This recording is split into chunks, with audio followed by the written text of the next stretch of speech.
नमस्कार, बहुत स्वागत है आप सभी का। मैं हूं आपके साथ प्रियंका राय। म्हारो राजस्थान में सबसे पहले बात जयपुर के कांग्रेस अधिवेशन की, जिसमें सीएम के सलाहकार डॉक्टर राजकुमार शर्मा ने कहा कि आर्थिक युग है। राजकुमार शर्मा ने अधिवेशन में मौजूद CM Gehlot, PCC chief Dotasra और माकन की ओर इशारा करते हुए कहा कि आपको तो मालूम है कि कितने कितने प्रलोभन थे विधायकों के पास, लेकिन वो कांग्रेस पार्टी को छोड़कर नहीं गए। उन्होंने कहा कि ऐसे प्रलोभन किसी को मिल जाए तो आप पार्टी की बात कर रहे हैं, लोग तो घर छोड़कर भाग जाएं, पति पत्नी को छोड़ दे और पत्नी पति को छोड़कर भाग जाए।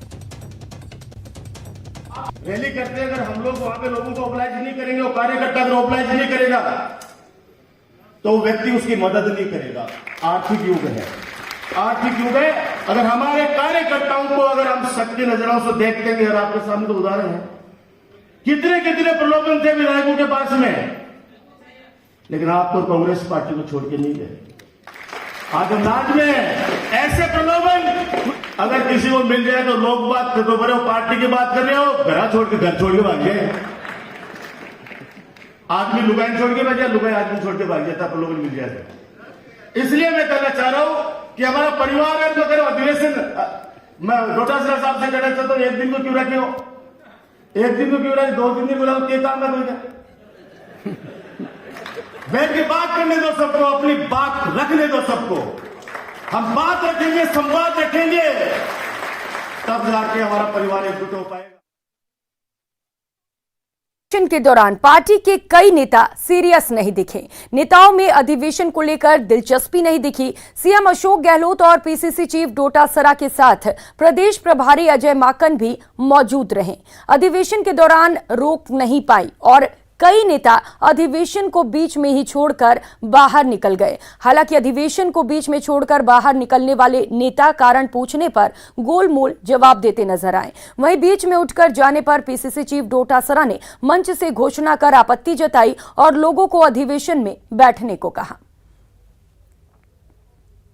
महेंद्र जी, अभी अधिवेशन जारी है, आप बीच में छोड़ के आ गए, ऐसी क्या वजह है? मेरे ड्राइवर का फोन आया है, थोड़ा तकलीफ में है, ड्राइवर जो मिल के आता हूँ, 5 मिनट वापस आ रहा हूँ। कोई सभी ऐसे ही कह रहे हैं, कोई लघु शंका, कोई मिलना है। सीएम साहब बैठे हैं अभी, क्या 4 घर सीधा वो नंबर आएगा बोलने, उसके फिर हाजिर हो जाएंगे हम बोलने। और बहुत अच्छा चल रहा है अधिवेशन कांग्रेस का, ये अच्छा चल रहा है। फिर भी आप बाहर आए, 2-5 मिनट तो थोड़ी ठंडी हवा भी खाएं, भारी गर्म हवा भी खाएं, थोड़ा वातावरण देखा, आप लोगों से मुलाकात भी होगी इस बहाने। देखो, वहीं आज हुए कांग्रेस के अधिवेशन में 3 प्रस्ताव पारित किए गए। अधिवेशन में 3 प्रस्ताव पारित किए गए। सरकार के कामकाज का प्रचार कार्यकर्ता करेंगे। केंद्र सरकार की विफलताओं को जन जन तक पहुंचाया जाएगा। वहीं इसके साथ ही बजट के सुझाव को लेकर भी प्रस्ताव पारित किए गए। सरकार की गुड गवर्नेंस के बारे में भी लोगों ने बोला। एंटी कमेंसी नहीं है, अच्छी फ्लैगशिप योजनाएं हैं, उसके बारे में भी लोगों ने अपनी बात रखी। जो मोदी सरकार है, जिस प्रकार से प्रजातंत्र का गला घोंट रही है, जो वादे उन्होंने किए थे 8 साल पहले, वो पूरे नहीं कर रही है, इसके बारे में भी जो जनता में मोदी सरकार के प्रति, चाहे किसान हो, चाहे छोटे व्यापारी हों, चाहे बेरोजगार युवा हों, सब में आक्रोश है। इस बात को भी कहा। तो हमने जो 3 प्रस्ताव, एक प्रस्ताव फ्लैगशिप योजनाओं के बारे में, अच्छी फ्लैगशिप योजनाओं के बारे में संकल्प लिया प्रस्ताव के द्वारा कि हम गांव ढाणी तक उनका लाभ कैसे मिले, ये सुनिश्चित करेंगे सभी कार्यकर्ता मिलकर के। और दूसरा, हमने केंद्र सरकार की जो विफलताएं हैं, जिसके कारण से आम जनजीवन परेशान है, महंगाई बढ़ रही है, किसान परेशान है, बेरोजगार परेशान है, उनको भी हम गांव ढाणी तक केंद्र की सरकार की विफलताओं के बारे में बताने का प्रस्ताव भी पारित किया है। और एक प्रस्ताव जो फीडबैक हमें 3 साल में मिला कार्यकर्ताओं से, पिछले कुछ दिनों पहले मैंने पीसीसी की तरफ से सबसे सुझाव आमंत्रित किए थे, और जो हमारी मेल पे आए, पीसीसी की मेल पे आए, मेरे इंडिविजुअल आए, यहाँ भी आए, यहाँ भी लोगों ने बात की, उन सबको सम्मिलित करते हुए हमने एक प्रस्ताव पारित करके और मुख्यमंत्री जी को दिया है कि कांग्रेस का कार्यकर्ता राजस्थान में, जिसके बलबूते के ऊपर हम सरकार में आए हैं, वो किस तरीके का बजट चाहता है, ये विजन हमने एक प्रस्तुत किया है। और मैं समझता हूं कि मुख्यमंत्री जी ने खुले दिल से कहा है कि जो आपने प्रदेश कांग्रेस कमेटी ने कांग्रेस के कार्यकर्ताओं की भावनाओं के मुताबिक जो गाइडलाइन दी है, उसी के मुताबिक हम लोग बजट प्रस्तुत करेंगे और 2 महीने बाद में हम लोग इसको 2 दिन का या 3 दिन का प्रशिक्षण शिविर या अधिवेशन इस प्रकार का और रखेंगे। प्रशिक्षण शिविर तो चल ही रहे हैं सभी जिलों और ब्लॉक में।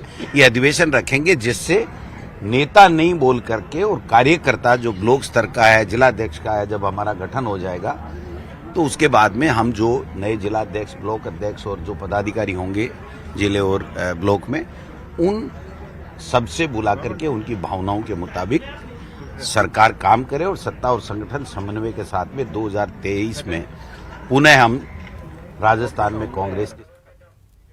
और अब बात प्रताप महान पर सियासी घमासान की। नागौर में महाराणा प्रताप पर दिए गए बयान का असर आज कांग्रेस के अधिवेशन में भी नजर आया।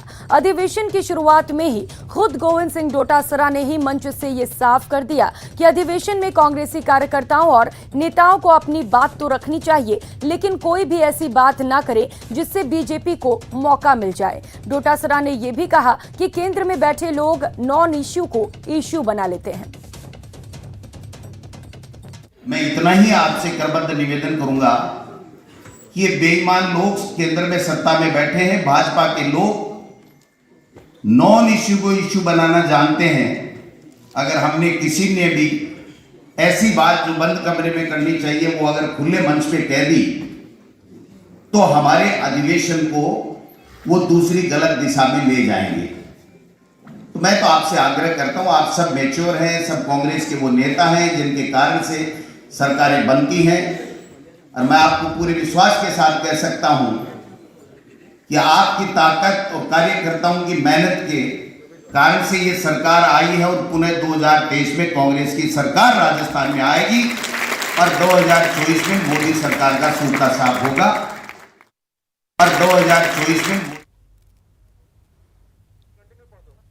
यही नहीं, पीसीसी चीफ गोविंद सिंह डोटासरा ने अधिवेशन में सभी नेताओं और कार्यकर्ताओं से सुझाव भी मांगे कि वो बताएं कि संगठन और पार्टी को मजबूत करने के लिए क्या सुधार की जरूरत है।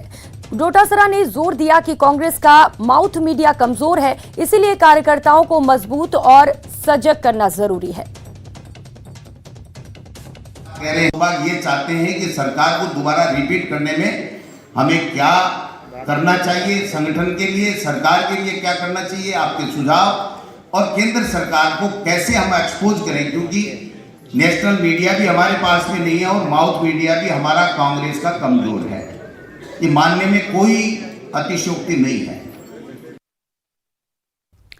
और रुक कर लेते हैं अगली खबर का। 25 और 26 फरवरी आरएएस मुख्य परीक्षा की तारीख है। एडमिट कार्ड जारी हो चुका है, महज 6 दिन बचे हैं, लेकिन इस बीच राजस्थान यूनिवर्सिटी में आरएएस अभ्यर्थियों का आमरण अनशन जारी है। धरने पर बैठे अभ्यर्थियों की मांग है कि मुख्य परीक्षा की तारीख को आगे बढ़ाया जाए, लेकिन एडमिट कार्ड जारी होने के बाद अभ्यर्थियों ने अपना विरोध और तेज कर दिया है। दरअसल अभ्यर्थियों का कहना है कि आरपीएससी ने मुख्य परीक्षा का नया सिलेबस जारी किया है, ऐसे में तैयारी के लिए बहुत कम समय मिला है। साथ ही धरने पर बैठे अभ्यर्थियों का कहना है कि परीक्षा आगे नहीं बढ़ाई गई तो उग्र आंदोलन करेंगे। हम लोग 2 तारीख सरकार को किसी न किसी तरीके से सुना जाए और उसको जायज समझ के उसके ऊपर तुरंत एक्शन लिया जाए हमारे फेवर में। हमारी मांग बस इतनी है कि जो सिलेबस में अमेंडमेंट प्री के रिजल्ट के बाद हुआ है तो उसको हमें टाइम कम मिला है, तो हमारी मांग है कि हमें कम से कम 3 महीना और मिले ताकि हम उस सिलेबस को इजीली कवर कर सकें और उसको रिवीजन कर सकें। लेकिन हमारी उम्मीद है कि गवर्नमेंट हमारी बात सुनेगी, क्योंकि पहले भी कई बार जब एडमिट कार्ड रिलीज हो गए और फिर जब किसी वैलिड मांग के ऊपर जब गवर्नमेंट सुनती है तो उसको कैंसिल करके एग्जाम पोस्टपोन करती है। इस बीच अनशन पर बैठे 10 छात्रों में से 3 छात्र की तबीयत बिगड़ गई है। तीनों छात्रों को अस्पताल में भर्ती कराया गया है। नीति हमारा तो यही है सर, हमारा सरकार किसी न किसी तरह हमारी मांगों पर ध्यान दे सर, क्योंकि हमारी मांग है जो बिल्कुल जायज़ है सर। आप एक लंबी तैयारी करते हो जिसमें आप मेंस जो हाथों से लिखना होता है सर 10वीं 12वीं के एग्जाम की तरह, उसके अंदर आप प्री से पहले तैयारी कर चुके हो, लेकिन आप प्री के 1 महीने बाद में आप बिल्कुल सिलेबस चेंज कर देते हो, फिर कहते हो भी आप नई तैयारी शुरू करो और टाइम बिल्कुल नहीं देते सर आप उस चीज़ की। मेरी सरकार से यही अपील है कि सरकार हमारी मांग को माने, क्योंकि वो मांग एकदम जायज़ है। हम सिलेबस में बदलाव नहीं चाहते हैं, हम केवल बढ़ाए गए सिलेबस के लिए 2 से 3 महीने का अतिरिक्त समय मांग रहे हैं। हमें अपनी संवेदनशील सरकार से पूरी उम्मीद है कि वो हमारी मांग को मानेंगे। उधर आमरण अनशन पर बैठे अभ्यर्थियों से मिलने बीजेपी सांसद किरोड़ी लाल मीणा भी पहुंचे। किरोड़ी लाल मीणा के साथ उपनेता प्रतिपक्ष राजेंद्र राठौड़ भी रहे। किरोड़ी लाल मीणा ने अभ्यर्थियों को भरोसा दिलाया कि वो उनके साथ हैं और उनकी बात सरकार तक पहुंचाएंगे और इस लड़ाई में वे उनके साथ हैं। छह दिन तक तरफ की नहीं, तरफ चलोगे सरकार के भरोसे मर जाओगे। ड्रिप लगवाओ, एडमिट कार्ड आ गए। वहीं आरएएस अभ्यर्थियों के धरने में एक मां भी है, दिन रात डटी है अपने बच्चों के साथ। है तो किसी एक अभ्यर्थी की मां, लेकिन आमरण अनशन पर बैठे सभी अभ्यर्थियों की मां बनकर सरकार से गुहार लगा रही है। धरने पर बैठी है, माला फेर रही है, पूजा कर रही है, प्रार्थना कर रही है और सरकार से हाथ जोड़कर परीक्षा की तारीख को आगे बढ़ाने की गुहार लगा रही है। टाइम मांग रहे ना, टाइम क्यों नहीं दे रहे, क्या बात है ये बात? पर अब एडमिट कार्ड रिलीज हो चुके हैं, डेट आ चुकी है, तो अब ऐसे में वो कुछ भी कर सकते हैं, उससे क्या फर्क पड़ेगा? बच्चे जब पहले नहीं हुआ क्या? पहले भी हुआ था। मेरे बच्चों को टाइम मिले और पढ़ेंगे मेरे बच्चे, और सब बच्चे पढ़ने वाले हैं, और इन बच्चों के लिए मैं बैठी हूँ और इनकी माँ हूँ। तो मेरा हाथ जोड़ के यही निवेदन है अशोक गहलोत जी से कि एक माँ की पुकार यही है कि मेरे बच्चों को सबको टाइम देना चाहिए। तो रीट पेपर लीक को लेकर सियासत लगातार जारी है। अब आरटीडीसी चेयरमैन धर्मेंद्र राठौड़ ने इस मामले में बड़ा बयान दिया है, भाजपा पर बड़ा आरोप भी लगाया है। धर्मेंद्र राठौड़ आज अजमेर दरगाह जियारत करने गए थे। जियारत करने के बाद पत्रकारों से बात करते हुए उन्होंने कहा कि बीजेपी रीट पेपर लीक मामले को सीबीआई को देकर प्रदेश में कांग्रेस की सरकार गिराना चाहती है, जैसे उसने मध्य प्रदेश में किया था। एसओजी निष्पक्ष जांच कर रही है। कहना कि अभी सीबीआई, इनकम टैक्स और ईडी का जिस ढंग से सरकारें गिराने में उपयोग हुआ है वो आपके सामने है। मध्य प्रदेश में सरकार गिराई, राजस्थान में सरकार गिराने का प्रयास हुआ। मेरे भी घर पे इनकम टैक्स की रेड हुई, जबकि मैं न कोई उद्योगपति हूँ न कोई बहुत बड़ा व्यापारी हूँ। लेकिन तो जो सरकार केंद्र की, मोदी जी की सरकार, इन जो केंद्रीय एजेंसियां हैं वो आज तक कभी ऐसा मिसयूज़ नहीं हुआ है। तो ये मिसयूज़ करती हैं और हमारी सरकार ने तत्काल इस रीट के मामले में हमारे मुख्यमंत्री जी ने आगे बढ़कर एसओजी को जांच दी, कई अधिकारियों को सस्पेंड किया, गिरफ्तारियां हुई, माध्यमिक शिक्षा बोर्ड के जो चेयरमैन थे उनको बर्खास्त किया गया और आगे भी एसओजी जहाँ एसओजी को फ्री हैंड है एसओजी। अब वो जो बीजेपी के लोग, तो देखिए कोई कितना ही अच्छा काम कर रहे हैं, उन्होंने तो ये तय कर रखा है कि कांग्रेस की बुराई करना। अब वो करें, इससे कोई फर्क नहीं पड़ता। लेकिन देश की जनता और प्रदेश की जनता अब मोदी जी को और बीजेपी को और आरएसएस का चाल, चेहरा और चरित्र को अच्छी तरह पहचान गई है। यहाँ रुकेंगे एक छोटे से ब्रेक के लिए। ब्रेक के बाद बात मुंबई को मिली आईओसी सेशन 2023 के मेजबानी की।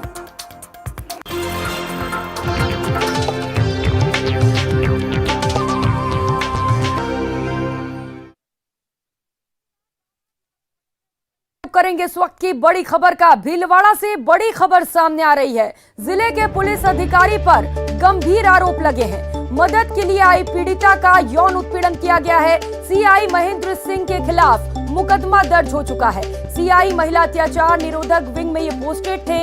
मदद के लिए एक महिला इनके पास आई थी, जिसको इन्होंने अश्लील इशारे किए हैं। वीडियो कॉल कर महिला का यौन उत्पीड़न भी किया गया है। पीड़ित महिला, बता दें आपको, पुलिसकर्मी की पत्नी है। सुभाष नगर थाना प्रभारी पुष्पा पूरे मामले की जांच कर रही है।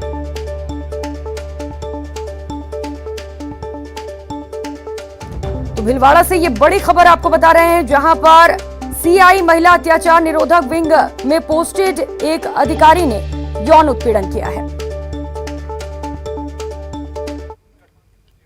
उधर नागौर के डीडवाना में महिला से गैंगरेप का मामला तूल पकड़ता जा रहा है। विभिन्न मांगों को लेकर एसएमएस अस्पताल के मोर्चरी के पास लोग धरने पर बैठे हुए हैं। इस दौरान धरने में राज्यसभा सांसद किरोड़ी लाल मीणा भी पहुंच गए। मीणा ने मीडिया से बातचीत करते हुए कहा कि गैंगरेप की घटना में प्रभावशाली व्यक्ति की भूमिका की जानी चाहिए और लापरवाह अधिकारियों के खिलाफ कार्रवाई होनी चाहिए। साथ ही मृतका के परिजनों को 50 लाख रुपए मुआवजा और एक सरकारी नौकरी दी जानी चाहिए।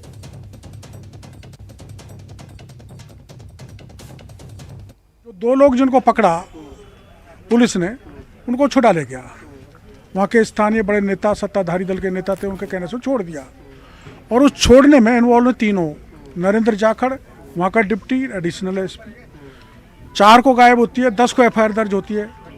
तो 6 दिन तक गायब होना, एफआईआर दर्ज नहीं होना सेक्शन 3 का वॉयलेशन है। और चलो 10 को इनकी नोटिस में आया है, सेक्शन 3 है, तो आज 19 तक कोई कार्रवाई नहीं की। तो डिप्टी के खिलाफ सेक्शन 4 का मुकदमा बनता है, दंडात्मक, उसके खिलाफ मुकदमा दर्ज होना चाहिए। और एक नौकरी बनती है, एक्ट में प्रावधान है। हम वैसे नहीं मांग रहे कोई एक्सीडेंट हो गया तो, ये एक्ट में प्रावधान है कि उनके परिवार को स्थायी नौकरी दी जाएगी। स्थायी नौकरी दें। नीचे थानेदार को तो सस्पेंड कर दिया, उसका क्या दोष था? सस्पेंड तो जांच अधिकारी होना चाहिए। और आगे बढ़ेंगे। टोंक में जल जीवन मिशन कार्य में तेजी लाने के लिए और 2024 तक हर घर नल से जल के लक्ष्य को पूरा करने के लिए कार्यशाला का आयोजन किया गया। जल शक्ति मंत्रालय और पेयजल स्वच्छता विभाग जल जीवन मिशन में जन भागीदारी बढ़ाने के लिए लगातार प्रयास कर रहे हैं। इसके लिए आयोजित कार्यशाला में प्रशिक्षण लेने वाले लोगों को गांव का विजिट भी कराया जा रहा है और विलेज मैपिंग एक्शन प्लान भी तैयार किया जा रहा है।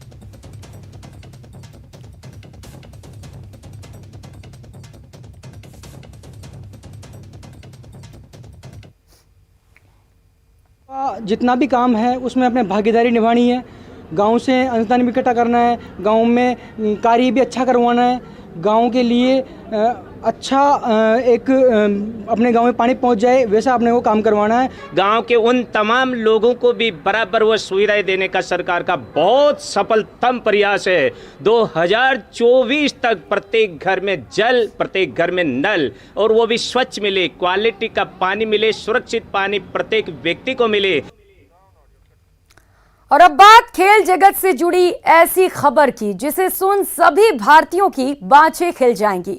40 साल बाद भारत आईओसी यानी अंतर्राष्ट्रीय ओलंपिक समिति के सत्र की मेजबानी करने जा रहा है। आईओसी के 139वें सत्र के लिए बोले भारत ने जीत ली है। मुंबई को मिली आईओसी सेशन की मेजबानी। Thank you very much, President Bach, for the honor and the opportunity. Thank you to all my dear friends and colleagues in the IOC for your vote of confidence. 40 साल बाद भारत को मिली मेजबानी। To ensure you have a wonderful experience during the session. I truly believe that together we can achieve something very special. So dear friends, I look forward to having the honor of welcoming you all to Mumbai in 2023. Nita Ambani ने जताया IOC का आभार। On behalf of 1.3 billion Indians, I thank you all for your faith in us, and I look forward to welcoming all of you to our great nation. May-June 2023 में मुंबई में IOC session. अंतर्राष्ट्रीय Olympic committee की ये बैठक अगले साल मई-जून के महीने में मुंबई के जियो वर्ल्ड कन्वेंशन सेंटर में होगी। 2023 में होने वाली इस वार्षिक बैठक की मेजबानी को लेकर हुए मतदान में भारत को वैध 76 मतों में से 75 वोट मिले। भारी बहुमत से मेजबानी का अधिकार जीतने के बाद आईओसी की सदस्य और रिलायंस फाउंडेशन की चेयरपर्सन नीता अंबानी ने इसे भारत के लिए ऐतिहासिक पल बताया। It is truly an honor to lead the Indian delegation today and share our passion and our ambition for hosting such a prestigious Olympic event. This will be the first IOC session in India in 40 years. भारतीय प्रतिनिधि मंडल में नीता अंबानी, भारतीय Olympic संघ यानी कि IOA के अध्यक्ष doctor Narinder Batra, युवा मामले और खेल मंत्री अनुराग सिंह ठाकुर और निशानेबाजी में ओलंपिक स्वर्ण पदक विजेता अभिनव बिंद्रा शामिल थे। बीजिंग में चल रहे आईओसी की वार्षिक सत्र में भारतीय प्रतिनिधि मंडल ने वर्चुअल तरीके से आगामी बैठक की मेजबानी के लिए भारत का पक्ष रखा। I truly believe India is on the verge of creating something very special with the Olympic movement.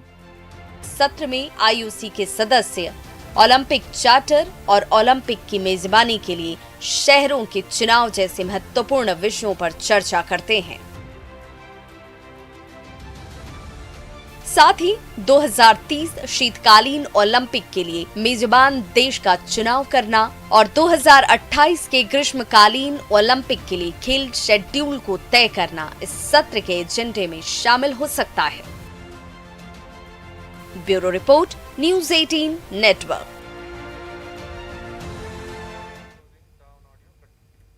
इस बुलेटिन में फिलहाल इतना ही। मुझे दीजिए इजाजत। नमस्कार।